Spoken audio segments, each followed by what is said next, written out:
When we build something with different people, a team or a collective of some kind, um, we accept that there's some level of confusion, basically. There's some level of we don't control it. You accept that from the beginning.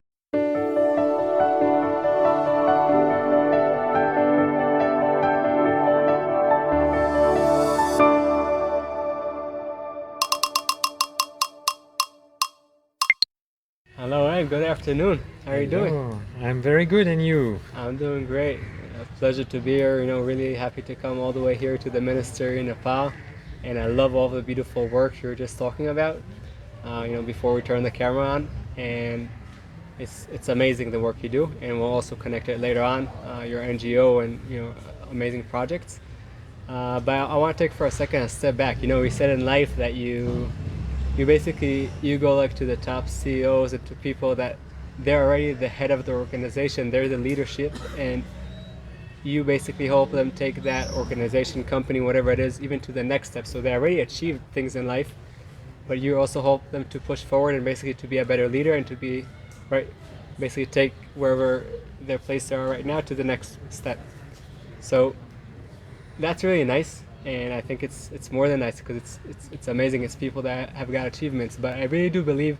Now we spoke about also before camera that we're all here basically to serve a purpose greater than ourselves, but us as leaders, is something that I believe we all have inside of us. So you don't have to be a top CEO to be a leader. You're a leader of yourself, number one, right? So I was wondering, like, from all of your experience, and you have lots of experience, you work with people all around the world, Africa, Japan, America, Europe, like all over. So more like the three main characters that leaders need to have. Again, as a leader, each person leader to himself that can help them grow in life and basically thrive as leaders for themselves, and then of course also be an example for other people. Very cool. Well, it's a great question, and the first things that come to mind for me is for any leader or human being is to live in integrity with who you are, and integrity is also bringing authenticity, and that is very critical because if you bring integrity and authenticity, then you will actually live a better life in general, less stressful, and more powerful. So that's the first recommendation that I make. What is it that bring an extra level of integrity to whoever and whatever you do, actually. Integrity towards yourself or integrity towards other people, or both? Like integrity towards yourself first, and then like, who am I really? Who am I? And how can I make a difference? And what are my own values? And how do I translate my own values in a way that makes my life more authentic? That will really help, really, really help. And so, of course, it's the famous understanding of know thyself, right? That's very, very critical for me. Right. So that's step number one, because a lot of times, like these days, people will sometimes live a life of basically what they think other people think they should be, so they're not living themselves, which I think that's amazing. I just spoke to a guy that climbed Everest like 10 times, and I asked him, like, what you saved people, you did things like, what's like the first thing someone should do in life in order to grow? He said, first, know yourself, like you said, like have integrity for yourself, be authentic. So I really love that one. Is that something that each person could do, or is that like only top leaders? Like, is that creating that integrity? Is that some each person can do? What I think is interesting when we are at a certain level of people that have quote unquote power in their enterprise, in their environment, is to give them also to the possibility to give other people the possibility to create. And that's my second point, is that our ability to co-create with others. And part of the challenges that I see in today's world is that we create a world that is too much about performance in a way that will only create financial performance and doesn't create enough balance between what the Nepali here, we are in Nepal, right, would call happiness, or the capacity to have a balanced life. That's, I think, it's very, very critical, is to give enough opportunity for people to. If I want to be extremely direct, I would say that I have worked in environments that looked more like golden prisons than they looked like real environments where people can express themselves and really create a difference for themselves and live in integrity with themselves. So how can we create a bit more freedom in our way of living? Is that a way of leading, like you said, creating more freedom in the way of living? Is that something inside or outside? Like creating freedom where? Always start with the inside, you know. Always start with the inside, and then the ability that we have to impact others is through our action and deeds, right? But if you're not clear with your inside, it's and I would say, when you move from the individual to the collective, right, then it's becoming more complex. As what is it that we can create so that we live in environments where people sense not only freedom but also sense responsibility towards others, and you know, that caring factor. That's a bit more difficult, which is why often, you know, in leadership coaching we work on creating some level of integrity between what people think they should do and what they do in general.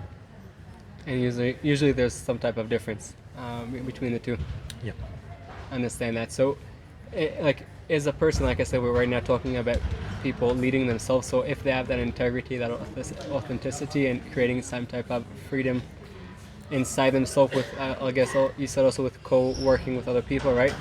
That could always bring us to another level. Is there something else that a person could do, again, to lead his life, to bring his life to a better place? His life, his family's life, but first needs to start with himself. I think it looks to me, giving yourself a meaningful life means also giving yourself enough projects that, and testing with reality your ability to do projects that are sometimes bigger than yourselves, especially if you do them in a collective. And that is developing also a sense of integrity and a sense of accountability. You know, if I say I'm going to do something, am I really going to do it? Am I really, or am I giving up? You know, or what do I need in order to make it really happen? I believe in accountability, and I believe also in reality checks. So, nice. So it's important to have the internal integrity and the internal freedom, and it's important to create a collective, sometimes I call this a collective promise with others, and then it's important to check with reality. And sometimes reality teaches us that we don't control, and so we have to let go, right? Or we have to change course. Yeah. When I'm with my team in Nepal, often I will push them to think about plan A, plan B, plan C. So we always know that even though our intentions are wonderful and in integrity with our project, with our mission to strengthen communities in remote areas, we also know that we have to be resilient in our delivery. And so thinking about different plans is very, very helpful to be accountable. To really create accountability, we need to anticipate also. Hi, I hope this video is serving you. I just want to share with you that my belief in life is that you are here to serve a purpose greater than yourself. But in order to do that the best way, you must start with investing in yourself. Enjoy the rest of the video. That's beautiful. I think what you said about the accountability part, and also about, you help connect people over here in villages and remote areas. It's sometimes maybe the accountability can even can be even stronger when, like you said a minute ago, when you serve a purpose that is greater than yourselves, like you're all doing right now. And I think the beautiful part, and correct me if I'm wrong, you're also, for your whole NGO and the whole organization, you're creating accountability with a purpose that is greater than yourself. but it's also teaching the organization and everyone else to let go and surrender. Because like you said before, like you always have plans, but then plan A might not work, and then it'll go to B and then C. So it's kind of like giving and getting. It's like Yeah. it's really That's nice. absolutely true. Thank you for summarizing it that way. And if you want, it's interesting because when you do it that way, you also reclaim or claim again that space of freedom inside, right? So Your if you, freedom. yeah, if you stick to plan A and plan A doesn't work, you lose your freedom in a way. You can lose. You have a risk to lose your freedom. If you have plan B or plan C, you reclaim your freedom in the same time. So it's really cool because you create that process by which you still can do not exactly what you were thinking was plan A, but you do it in a way that is achieving something and preserving your freedom of action in a way, your freedom Wow. of. That's beautiful. It's cool, Because no? yeah, then you also you go back to the integrity and the authenticity. Because Yeah. if you're authentic with yourself, so you like if it's the ego that is driving you, so no, plan A has to work. This is what it is. Right. But if you're listening inside and you're authentic, so then I love that. And then oh. And like I've written a book called Co-Inception, and then Co-Inception Leadership in Order to Thrive. And the idea is that we build something with different people, a team or a collective of some kind. We accept that there's some level of confusion, basically. There's some level of we don't control it. You accept that from the beginning. We accept that from the beginning. Oh, wow. Right? And then we accept by being confused ourselves sometimes, not completely realizing what's the end result going to be. We accept that it can be plan A or plan B or plan C, and then by miracle it happens. Wow. By Beautiful. magic it happens. Right? Wow. And so that element of freedom you recapture by your thinking in terms of plan A, plan B, plan C, and by the acceptance that chaos is part of life. That's beautiful. So you also go into it really flexible, and you accept from the beginning the fact you have no control, and things are going to happen. Right. And then you just need to go back to your number one of being authentic, and then I love that. Exactly. And, navigating it through. Huh. That's really beautiful, and I want to circle back in just a few minutes because I don't want to miss this part. You're doing beautiful work. I won't say work. You have a beautiful mission over here that you created, the NGO here in Nepal. Many of us that we live in countries that have developed. For us, for sure, we have a computer. We could connect it.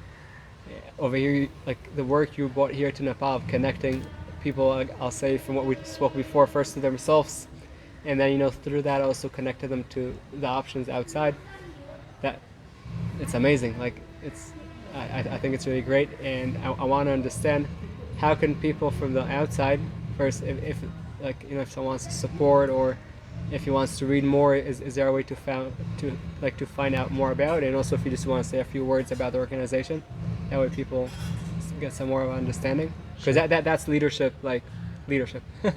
It's actually the as I say, the proof is in the pudding, right? So we need to really make sure that whatever values we have, we can transmit that to our teams, whether it's here or in America, around that capacity to strengthen communities through education. So that's our mission, and we decided to go in remote areas of Nepal and discover these wonderful, talented young students and these communities that we can learn a lot from, by the way, and then to connect them. And that's why our name is Digital Bridges. We said we want to create bridges of communities. So whether it's from the diaspora in the US, Nepali diaspora in the US to their homeland, or from the students of these communities with some teachers in Kathmandu or somewhere else in the world.